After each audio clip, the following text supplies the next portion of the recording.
Alright everyone, this is ACHAIA Akaya bringing you game number 3 of the Hitchens versus Azreal matchup. This is the finals for the SC2 Armory tournament, the Wrath of the xel'naga. So we are going to get this game underway right now. This third game is going to be played on Scrap Station. And once again, it looks like Hitchens is going to be spawning as the pink Protoss. He is on the left side here, and then on the right we have the purple Terran as Azreal. So one cool thing that I have seen some Protoss players do, which I'm curious to see if Hitchens uses this strategy because, as I mentioned earlier, he is a pretty creative player, is that this distance between the base and this island is small enough that you can actually blink over to this island if you have vision to it with an observer or something like that. And then once you've blinked to that island, you can actually blink into the back of your enemy's base because the distance between these two islands here is so short. So I'll be curious to see if he uses that strategy for any kind of a sneak attack.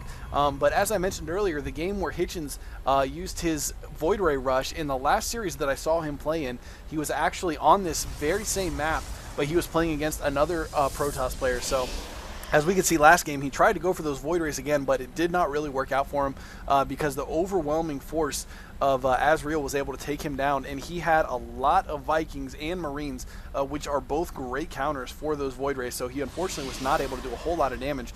But it looks like Azreal going to be moving out, looking around to see if there are any proxies on the map, because since this is a 1v1 map, proxy strategies are very common because you obviously spawn knowing exactly where your enemy is, so there's no surprise in trying to figure out where they are. You basically just go over and build some kind of a proxy building and try to get an early rush off and get a pretty quick win, but it doesn't look like either player is going to be doing that, despite the fact that Azreal did scout for it. And Hitchens does have his first gateway and assimilator going up, building both of those inside his main base by his nexus, so he is not going to try to narrow down the choke at the front of his base at all with that.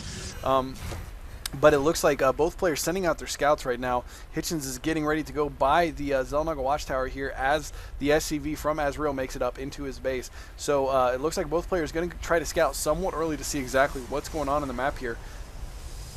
And it looks like Azreal is going to be getting to the base just as that second pylon finishes, and it looks like Hitchens is going to be chrono boosting that first zealot, which I'm not sure exactly why he's chrono boosting that other than possibly wanting to get that SCV, but it looks like that SCV just wanted to scout to make sure that there indeed was a gateway at his main, and then once he realized that there was no crazy weird cheese strategy going on, he is going to back out, and it appears that the same may be going for Hitchens as well, as he is going to back out, although he did run into a Marine, so possibly just backing out so that he does not get taken down by that Marine before he's able to do a significant amount of scouting. But anyways, it looks like Azreal playing pretty straight up so far. He does have 2 refineries, but no factory or anything yet, despite the fact that he does have enough minerals and gas to put one up. So I'm not sure exactly what it is that he's going to try to do this game. We'll take a look here in a little bit and see if he tries to hide some tech somewhere possibly. But it looks like that SCV running away from that one lone zealot out on the offensive, trying to put some pressure on the map. And it looks like that SCV is once again going to move across the map, do a little bit more scouting here. But Hitchens does have his work-gate technology researching already, so we may see him trying to go for some kind of a 4-gate push here again. We'll see once he gets that research for the work-gate technology nearly finished.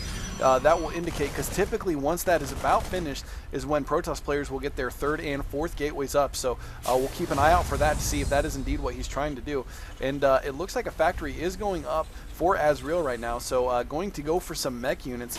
And I did like the build order that he did last game with the Marines and the tanks. As I mentioned, I have not seen tanks used a whole lot in StarCraft 2, which is very unfortunate because tanks were a very cool unit in StarCraft 1, and I think they still are in StarCraft 2. They're just very underutilized right now. Oh, and we do see some hidden tech coming from Hitchens right now, sneaking a Stargate up on the high ground by his expansion, so it looks like he is going to try to sneak out a Void Ray here probably, and possibly try to snipe some key tech buildings. And he does have control of this xel'naga watchtower, so he will be aware if any scouts come through here to try to come up and scout that hidden tech building. But the SCV for Azreal, only 3 hit points left. He is staying alive inside the base of Hitchens, and it looks like he is going to finally get taken down by that lone zealot. But back at the base of Azreal, he has started building tanks once again, so he is going to go with this tank marine build, it looks like, and getting a Viking out already. So we are actually seeing pretty similar builds from both players from last game, with the exception of the Protoss player Hitchens is hiding his Void Ray tech in a hidden location here, so that hopefully that will not be scouted and the Terran player won't be ready for it. Unfortunately for him, though, the same build with all these Marines and the Viking coming out right now too is going to be a very strong counter for those Void Rays once again. So it looks like that may be ineffective.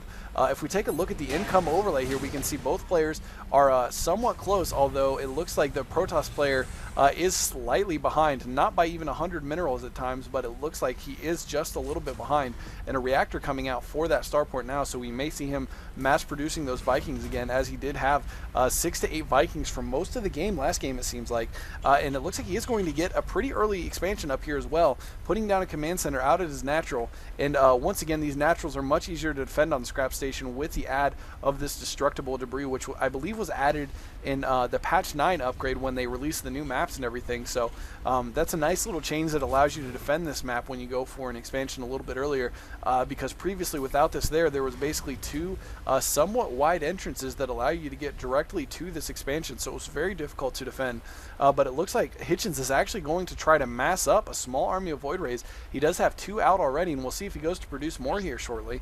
But looking at the production overlay here, we do see that the Protoss player is researching Blink. So another Void Ray coming out right now, and as the Blink is researching, as I mentioned, we may see if he uses that strategy where he blinks to the island here and then into the back of the Terran player's base. That is possibly something that he is going to try to pull off here, and with the assistance of his Void Rays, that may actually be somewhat effective. One Viking moving out across the map, and it looks like it is going to go right by this Stargate that is building Void Rays right now, so he will be 100% aware of exactly what's going on right now. And it looks like, yeah, he did just go over that in that next Void Ray being chrono boosted. So but it looks like the Protoss player has moved a couple of his Void Rays out, and he is going to be moving into the back of the Terran's player's base here and possibly try to snipe some units here. But that one Void Ray is running into that Viking, and it looks like getting some free shots in on that Viking before it realizes that it's under attack, nearly taking that Viking down. But as you can see, he is giving vision to his units across this high ground here, or I'm sorry, across the island here. So it looks like he is indeed going to try to blink. So he's going to use this sneak attack strategy and see if he can sneak in the back of the Terran player's base here and cause some quick damage here and possibly blink right back out.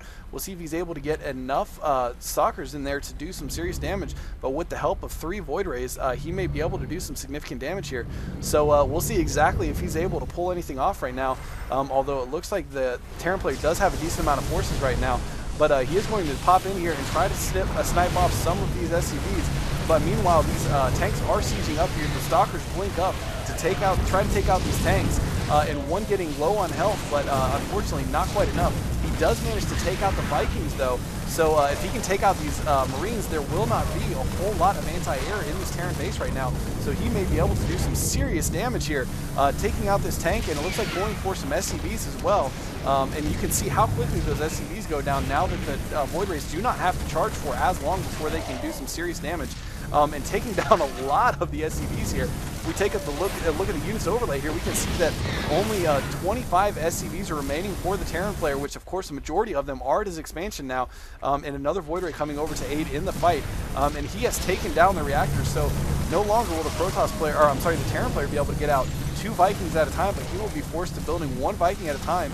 He does still have the reactor on his barracks, so continuing to produce those Marines, but as these Void Rays pile up, and some Zealots coming into the mix too here, he is in very bad shape.